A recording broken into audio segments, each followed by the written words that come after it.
মিলিয়ে দেখুন ওর মধ্যে কতগুলো তৃণমূলের কোন কোন স্তরের নেতা আছে। আর এই অযোগ্যতা যাদের তালিকা বেরিয়েছে, এবার আমরা তাদের কাছে আবেদন করছি। দেখুন, দাগিদের যে তালিকা সুপ্রিম কোর্ট বার করতে বলেছিল, এত গুতো খেয়ে ওদেরকে বার করতে হচ্ছে, কিন্তু আমরা কিন্তু মনে করি না মূল দাগিদের তালিকা এইটা। আসল দাগি আপনারা নন, আসল দাগি তারা যাদেরকে আপনারা টাকা দিতে বাধ্য হয়েছেন।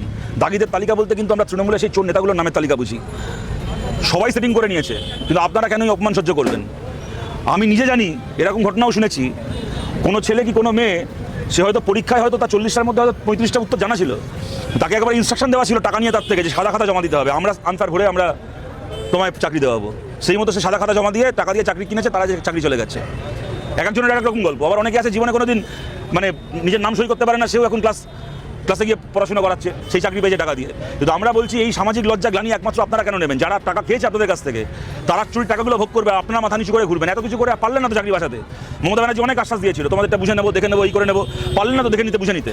চাকরি গেল তো, এখন নামটা ফলাও হয়ে বেরোলো তো, আপনার পাড়ায়, আপনার পরিবারে, আত্মীয় স্বজনের কাছে ছোটো হলেন তো, বন্ধু বান্ধবের কাছে ছোটো হলেন তো। এবার যাদের জন্য এই অবস্থা হলো, তাদেরকে এবার ছোটো করুন। এবার তাদের নামগুলো বলুন, ওই দাগিদের তালিকাটা আমরা বানাই, এবার সেই দাগিগুলোর হিসাব হোক।